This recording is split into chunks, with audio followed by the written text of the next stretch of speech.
This is NDTV, and you're watching NDTV 24/7.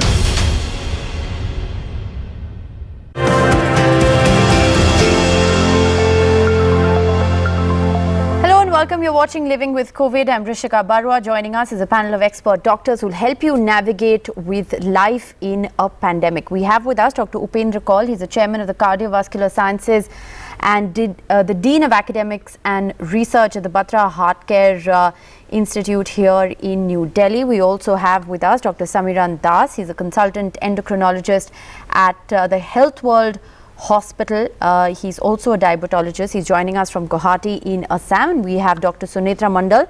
She's a consultant endocrinologist at the Health World Hospital, Durgapur, and postdoctoral senior resident in endocrinology, joining us from Kolkata. Appreciate you, doctors, for being with us on the broadcast, for sparing the time of day. Let me begin, Dr. Kaul, if I can, by asking you, many people are still very apprehensive of visiting hospitals, going to doctors, dealing with their regular checkups. People are scared that they'll in fact contract the infection. What advice would you give them? Yeah, I think it's absolutely right. We are having lots of significant problems in people who are suffering from non-COVID related diseases because of this fear. Especially, since I'm a cardiologist, many patients with a heart attack who are supposed to be reporting to the hospital within hours, 4 hours, 5 hours maximum, they delay their symptom, they go on, taking some churan and other things, and then come after third day, fourth day when they are so breathless and it's too late to help them. Right. They may survive, but they become cardiac cripples. So I think the advice is that we must respect any new symptom which comes and must go to the hospital.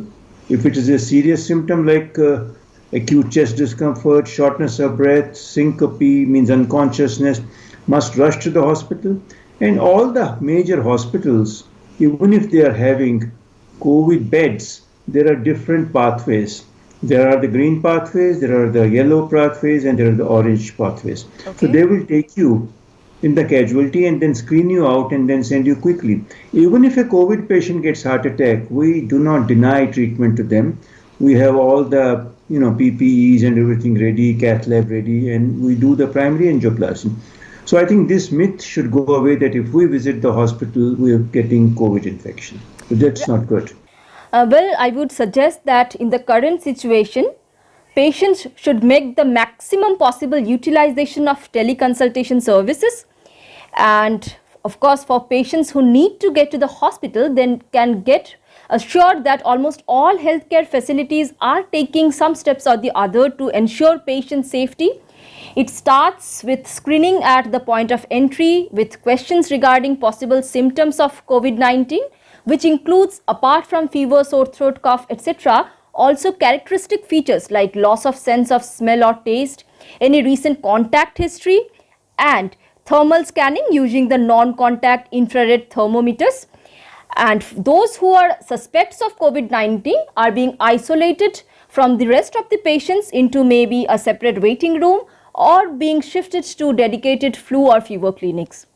Doctor, also I have to ask you, what about procedures like ECGs, EEGs in the time, of a pandemic? Is it safe to be able to go through these kind of tests and procedures? Absolutely. You see all the ECG machines, the leads, the hand ties, they are properly sanitized. The thing which comes on the chest piece is really clean with the sanitizer, and the wristbands and the bands which you put on the legs are really washed very carefully with hydroxy, all the chemicals, so that there is no danger of transmitting it, because we know that surface transmission can occur. But if people know, doctors also know, technicians also know, we have trained them specifically. So nothing to be scared of doing an ECG. And if you don't get an ECG done in an acute situation, the diagnosis will be totally missed. Similarly, the blood pressure. When you check the blood pressure, these days we believe in checking the blood pressure with special oscilloscopic instruments. You put in, sterile band Right. on the arm, which is Okay. disposable, and Okay. over that you tie the BP cuff, and then that band is discarded. So there is no chance of infected band touching your skin. So all precautions are taken. Similarly, if a high blood pressure patient does not check his blood pressure and is getting into high blood pressure, and you know that if he unfortunately gets COVID, the mortality of a hypertensive is about 8-9%. Dr. Das, is there anything you'd like to add about management of other chronic infections and diseases at the time of a pandemic like this? So definitely chronic diseases, as I have seen by myself in my COVID hospital, chronic diseases have lots of increased morbidity and mortality in patients. So be it a diabetic patient, be it a hypertensive patient with cardiovascular mortalities, all patients with chronic illness are much more susceptible. So Right. people should be aware about their disease and they should get their checkups done if it is due. There is nothing like you will not go to hospital till the COVID situation is there, because it is going to stay. So they should be aware about these things, because we as a healthcare professionals are doing things as cautiously as possible, Right. so that things are not getting transmitted. Dr. Das, if I can also ask you, we're in the monsoon season in India at the moment, and season change typically comes with common cold or a common flu that a lot of patients do contract at this point. How do you then distinguish between a common flu and a COVID-19 infection at this time? Look, the data till now regarding COVID-19s are very early. So we don't have lots of RCTs or substantial data till now. But from the available data, I can say you that the symptoms in case of COVID differs a little bit from common flu. For Okay. example, the incubation period of COVID is a bit longer. It Right. is said to be 2 to 14 days. But in Right. common flu, it is a bit shorter, like 1 to 4 days. And the typical symptoms of common flu, like running nose and body aches and all, are not that well documented in COVID. However, all symptoms of common flu can be found in anecdotal case reports. But typically, patients of COVID presented with cough, fever, breathing difficulty mainly. And also, the contagiousness of COVID is very high in comparison to common flu. And the disease duration, it is much more fatal in the second week. However, in common cold, by second week, actually, it subsides. Very interesting, because the symptoms or the list of symptoms is sometimes awfully similar, but it's important, of course, to also consult a health practitioner and get proper medical advice. Dr. Mandal, if I can begin by asking you, are people with thyroid more susceptible to COVID-19? For patients with benign thyroid disorders, be it hypothyroidism or hyperthyroidism, they do not have any increased risk of COVID-19 infection. They should continue taking their medicines as usual.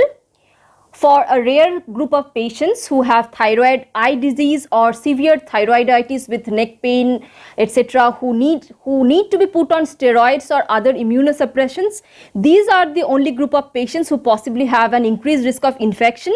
But just the increased risk does not give them the freedom to stop their steroids or decrease their dose without a doctor's prescription. That could actually be more dangerous.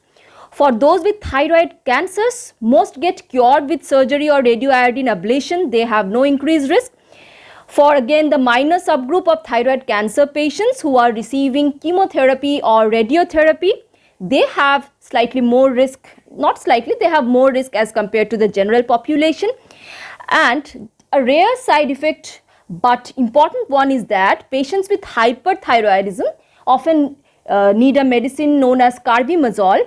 So they have a they can manifest a very rare side effect known as agranulocytosis, where there are much reduced blood counts, but this manifests with fever and sore throat, which is just like COVID-19.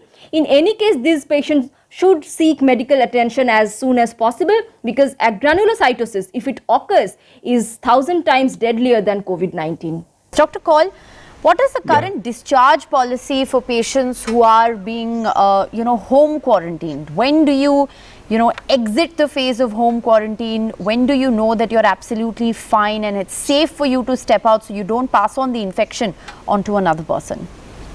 Yeah, I think it's very important, because we know that 70 to 75 or maybe 80% of patients, I would say patients, individuals who contract the COVID infection are asymptomatic. Right. It means the asymptomatic positive patient, and he, by all standards, should be quarantined at home. Now, it's very important that asymptomatic person can also transmit the infection. And if you transmit the infection to more vulnerable people, like elderly people at home, father, grandfather, grandmother, and they may be hypertensive and they can get into serious problem. Right. So quarantine has to be done if the person is lucky, he has a separate flat or something, that's the best, but I know that most of us will not have that. Yes. So get quarantined in a room which is, sufficiently large, roomy, airy, ventilated, and well lit, and preferably should have if it has a toilet along with it, very good. Otherwise, use a toilet, and the person who will be, somebody has to look after him. So only one person in the family should be designated that he or she would care. Right. And that person will take all the precautions, mask and gloves and distance and all that.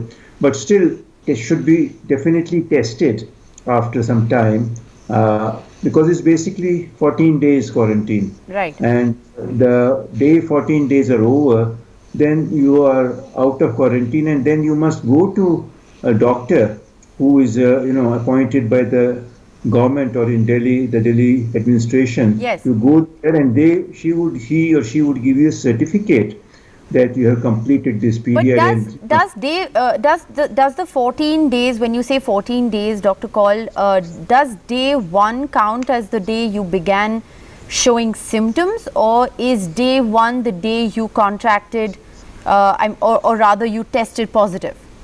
I'll tell you, if you're asymptomatic, then the day you tested, that's okay. Right. If it's the 2nd, 16th, but if you have symptoms, the day you become asymptomatic, Okay. the day symptoms abate and you feel you're normal, from that you count 14 days. All right. I think that's a very important benchmark there. The day you stop exhibiting symptoms, from that day onwards you count 14 days, and then in fact you can be free of home quarantine. Very interesting to know those facts. Dr. Kaul and Dr. Das, as well as Dr. Mandal, will continue to be live with us on the other side of a very short break. We're slipping into a break. We'll be back with a lot more on the other side. Stay tuned.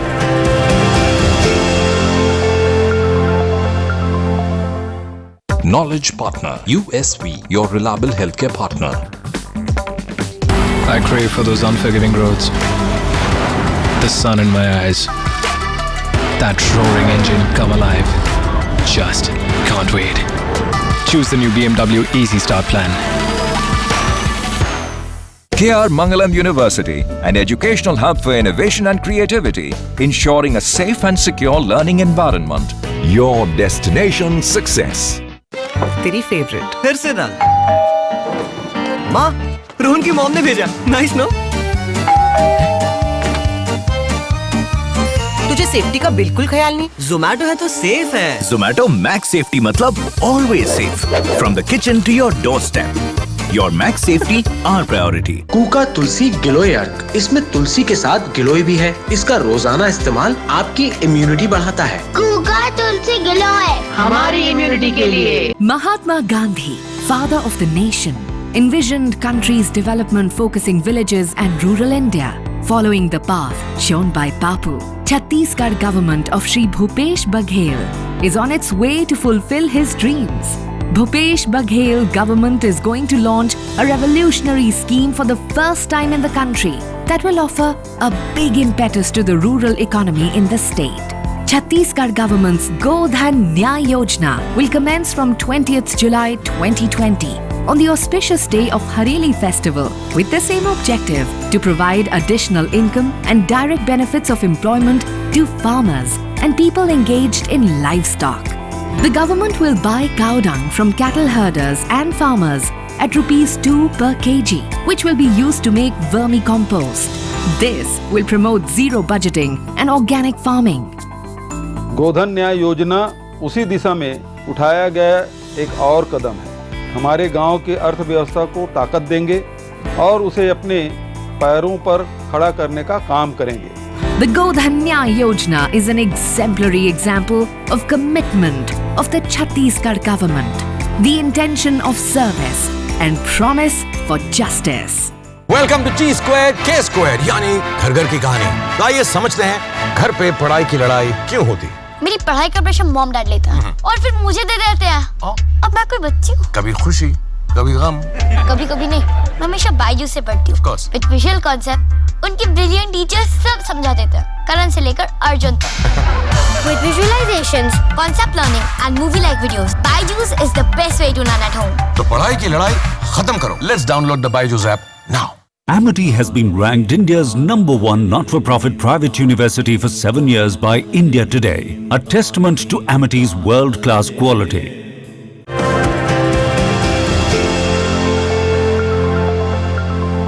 Welcome back. We're talking about grappling with life in a pandemic. How do you go about your daily life in the midst of the coronavirus pandemic? Dr. Das, if I can come to you, there are several patients who suffer from blood pressure issues. Now, there are some reports that suggest that BP medications can actually increase the severity of COVID-19 if you contract it. Is that true?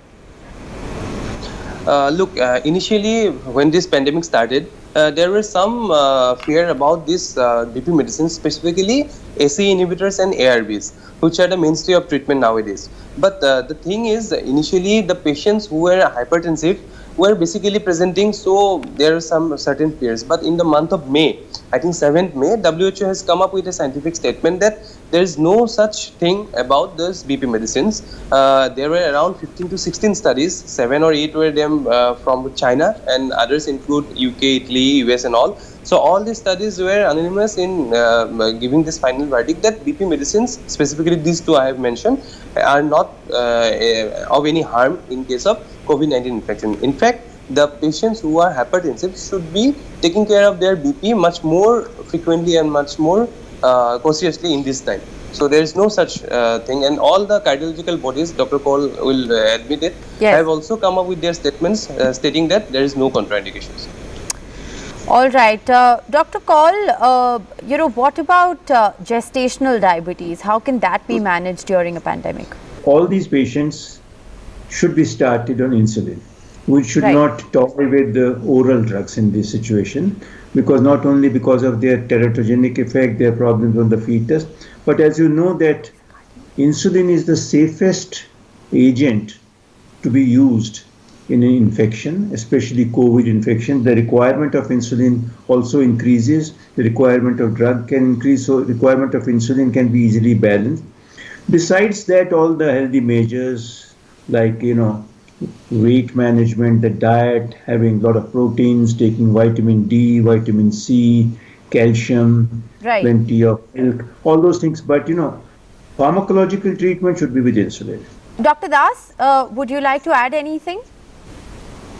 Yes, sir is absolutely right. So, diabetic patients are already immunocompromised. ZDM is a state of insulin resistance, and insulin resistance, as it has been found, that is much more important so far as morbidity of this COVID-19 infection is concerned. So, definitely, as an endocrinologist, I would rather suggest insulin. And in fact, during my duty last week, where lots of pregnant patients were there, so their blood sugar fluctuation was much more in this infection. So, we have all started them on insulin. And hopefully, with insulin proper management, the baby will be healthy. All right, Dr. Das, also, many of our viewers also have this question on how, COVID-19 symptoms play out in children. Do they manifest symptoms differently than adults? Are they less or more susceptible to contracting the infection? Yes, the available data till now suggests that the pediatric age group, by pediatric word I am meaning less than 10 to 12 years. So pediatric age group has more of these symptoms like fever, running nose, cough, but their symptoms subside very early. So by 5th to 7th day, they are asymptomatic. And from my personal experience in COVID hospital, I have seen around 40 to 50 pediatric patients in Assam, in Guwahati actually. But most of them were very much less symptomatic. So it depends upon the place of this infection. In this part of this country, I think pediatric population are not much affected. Only the elderly and comorbid the patients were much more affected here. Dr. Mandal, what about offices that are within residential complexes? Are there additional safety protocols that should be followed? Well, if you are talking about additional safety precautions for offices within residential complexes, of course, these should require a separate entry and exit gate and separate elevators, which should not be used by the residents in the apartment. And of course, the residents should have prior notification regarding this. And if they have a shared cafeteria, maybe just outside the offices, that should either be closed or at least should not allow any gathering outside it. And this is in addition to the general precautionary measures like sanitization and thermal screening at entry, mandatory masks within the office, enough of space between the desks, adequate ventilation, ample amount of hand sanitizers and hand washes, of course, and a number of posters or visuals, showing the importance of hand hygiene and respiratory etiquette, etc. In case one employee has any symptoms of COVID-19, the local health authority should be informed, and in case he is found to be positive, his particular room or the persons he has talked to or interacted in the past 48 hours should also be tested, and his room should be sealed at least for 1 day. And if multiple employees are found to be positive, the entire office needs to be shut down at least for 48 hours for proper disinfection with COVID-19 killing chemicals like maybe hypochlorite. Also, now that people are contracting the infection, many are also recovering. India has a very high recovery rate. Can people who have recovered from COVID-19 be infected again? Okay, so immunity in humans comes in mainly two forms. One is the antibody mediated immunity. Another is cell mediated immunity, primarily by T cells, which kill intracellular pathogens like the COVID-19 virus. Now, people who have been cured of COVID-19 have been found to mount some antibody response. Yes, that is the principle behind herd immunity as well as behind the use of convalescent plasma therapy. But there are a few caveats to it. Firstly, those with mild infection may not have ample amount of antibody formation. Now, recently, the antibody of COVID-19, the antibody titer of COVID-19 has been found to fall with time. How much time? Nobody knows. And the antibodies formed against COVID-19 are often not of the neutralizing type, that is sufficient to kill the virus, strong enough to kill the virus. But studies have shown that people who have been cured of COVID-19 and even their family members can mount a good amount of cell-mediated immunity to the virus. Yes, there are many reports of reinfection after cure from COVID-19 from China and Korea, but a ray of hope is that these people who get reinfected are often less infectious to the others, and even they themselves have milder manifestations of the disease. Dr. Kaul, if I can come to you, many studies have suggested that those who've been inoculated with the BCG vaccine, like here in India, a lot of people have been inoculated with the BCG vaccine, are less likely to contact the COVID-19 infection. Is that true? We know that in India and South Asian countries, BCG in the neonate is still a must. Right. And if you look at the epidemiological data, the India, Pakistan, Bangladesh and all that, the mortality because of COVID has been significantly lower. In India, it's about 2.6, 2.7. In some countries like, Spain and Italy and US, it is much higher, it's 10%, 15% and all that. One of the reasons is that the aged population is much more frequently seen. Our lifespan is shorter than those populations, and it's the elderly people who have a lot of morbidity.